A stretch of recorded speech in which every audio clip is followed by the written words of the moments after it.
Okay, everybody, so KISS Online just launched a brand new bunch of features, prompting the question, Are you, I'm talking to you, the biggest KISS fan? On the newly launched KISSonline.com, fans can explore new features. Like what, Gene? Well, personal KISS listening stats, a daily KISStory quiz, KISSified profile pictures. see how you stack up against other KISS fans. One of the new features is an interactive patch game. That sounds really cool because it is. As you listen to music, answer quiz questions, and build out your profile, fans can collect digital patches, physical patches, and a KISS Army jacket. They're now available for fans to purchase. Patches represent anything from KISS albums to niche KISS Army fan members. Wow, it's amazing. So there's a whole plethora of patches, and they seem to cover all different eras. And hey, I was there. That was Madison Square Garden. Me too. So I was there. That's when this is from. You know what I could see doing is like going down like big giant buttons. Oh, this is cool. The album cover, Kiss Alive. This is the album cover. We did this at the Michigan Palace. That's where we shot this. We were actually playing Cobo Hall That's right. that night for Kiss Alive to record it, but we actually did the shoot at a theater called the Michigan Palace. That's what... Finn Costello. Yes. Funny because people were saying this could be a big album, and we were saying, do you think we might be able to sell 300,000 albums? And our manager said, well, let's not get ahead of ourselves. It sold 1 million, then another 1 million, then another 1 million, and to this day, ad infinitum. And it was a double album. If you don't have anything going on for about a week, this is a dangerous one. Ask me about KISS. You open up that Pandora's box, we'll suck up all the oxygen, because this is our favorite subject. We live it, we breathe it, we are it. Radio Kiss available here. Kind of reminds me of the Kiss Army that started in Terre Haute, Indiana. In Terre Haute, Indiana, the radio station there was not playing KISS, and a bunch of noble citizens who were early members of what was to become the KISS Army said, if you don't play KISS by a designated time, we will surround the radio station. Everybody laughed until the radio station was surrounded. And so Radio Kiss available here, all courtesy of the KISS Army. You know, I gotta say, when we first started, black and white was the theme. We didn't, we kind of hesitated on going color in the logo and everything else, because we always thought it was like badass. So everything we wore, the stage thing, and everything. The amps were black. In fact, little known fact is, some of the amps we used actually were grayish, and Paul would come in with a black Fabric spray. Yeah, fabric spray, and paint it black so that it would match the black is cool, except that the black made it disappear. You couldn't tell. So what do? We bought kind of like spinal binding. What was it called? It's actually white plastic piping. Piping, yeah. And we went around the inside of the speaker cabinet so it would pop. So it became so cool because you looked at it, you could see it from far away, and it was black and cool. KISS logo. This was the original sticker that was put on all kinds of things to promote the band. They took the logo and made it 3D, with this shadow depth around it. But that is the original logo, and that is a replica of the original sticker. It was a piece of plastic. So everything here kind of commemorates different periods of the band. KISS Accept No Imitations. That came about during a time when we were with a merchandise company and we needed another logo and we needed another slogan. In the midst of everything that was going on, we came up with Accept No Imitations. And to this day, you don't accept any imitations. There's only one KISS. Don't do it. But that was an early patch. Yep. Rock and roll all night. This is interesting. KISS all night, KISS every day. KISS all night, KISS every day. KISS all night, KISS every day. New song. Yep. The famous, infamous album cover. I have to go on record. This is the title of the album that came after Dynasty or Dynasty, depending upon where in the world you are. Unmasked was the album that came afterwards. And when I saw the cover, I said, hey, I have to go on record and say this cover sucks. Yeah, unfortunately, I thought, oh, that's so cool. It was like a comic book about a critic who, they suck. And it was kind of like a comic book pastiche for all you French fans. But one of the panels in it had our faces in makeup and was sort of pretending to take our faces off, if you see what I mean. So the real faces were coming. That became its own kind of iconic thing, but under the real faces were the makeup faces. I still like that one. Maybe that could have been the cover.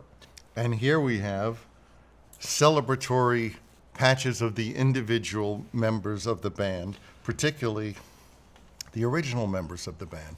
Ace, who has departed, but my guess is he's still watching us from his home in Jendel, the planet he came from. Nobody can overstate the original members of the band, including Ace, setting the foundation for what we became. Without them, we never would have built for 50 years what we did. Okay, so the question of the day is, who knows more about KISS, Gene or me? So we're going to do a little quiz now, and let's find out. I know the answer, but I'm not going to share it with you. Okay? What was the number of consecutive weeks Alive, our double live album, stayed on the charts?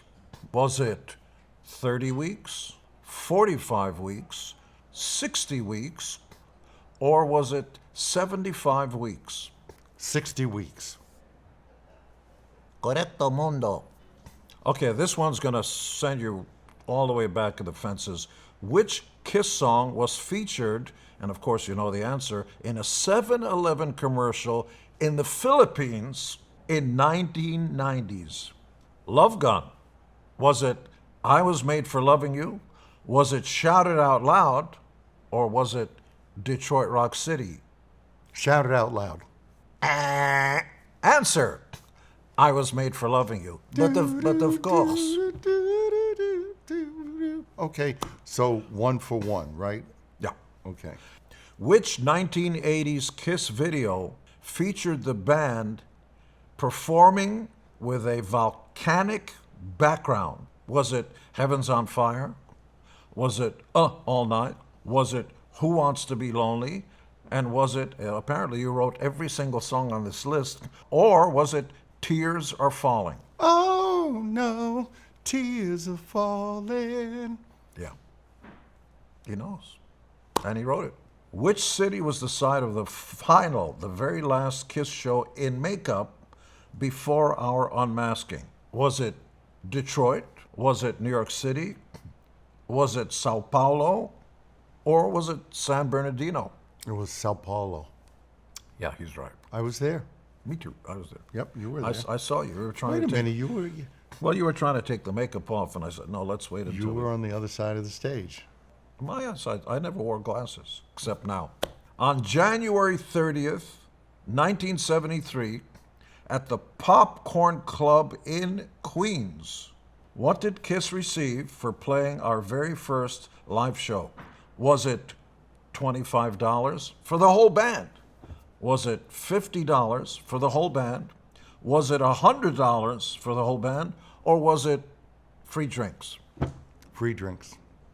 It was $50, kids, That comes to about $12 a piece. not counting renting the truck, amplifiers, and all that stuff. Yeah. Wow. Okay, so I got 3 right. That's very impressive. So let's see what my partner Gene does. What ingredient, in addition to kerosene, did a roadie pour into a Dixie cup for Gene Simmons' fire-breathing stunt? Vodka, Gatorade, Scope mouthwash, or coffee? I'm the guy that had to spit fire at every show. I have no idea. So, well, I mean, there was eggs, rotten eggs in there. There was yogurt. There was molasses, all kinds of stuff over the years. But I never knew that somebody was pouring in liquids. So vodka. Okay, I'm going to take a guess. Vodka. The The answer is Scope mouthwash. Why? I don't know, I can't say. Okay, what song did Ace Frehley sing on Unmasked? Talk to Me, Shandy, Naked City, or Tomorrow? Tomorrow and tonight? No, it was Talk to Me. Correct. Which song includes the line Out on the Streets for a Living? G. Black Diamond, She, Cold Gin, or Parasite? Black Diamond. That is correct, sir. Which song closed most KISS concerts during their early years? Black Diamond, Cold Gin, Let Me Go Rock and Roll, or Firehouse? Black Diamond. What? No. In the early years, it was Let Me Go Rock and Roll. You remember that? No. I'm not sure about that. Okay, so now tension builds. It's 3-2. If you get this one right, we're tied, and we walk into the sunset. Otherwise, Holding hands. I win. Okay. KISS played one of the largest shows of their career to date and their first major outdoor stadium headline at Anaheim Stadium on August 20th. In what year did this landmark concert take place? 1975, 1976, 1977, or 1978? 1976. You are correct, sir, and we are tied for first place. Yes. And I think whoever came up with the questions had a bias. I should have won. Hey, kiddies, right now, there's nothing else going on. Sign up at kissonline.com. Yeah, start playing Start listening. and collect all your patches. Your fandom just became wearable. Don't miss out.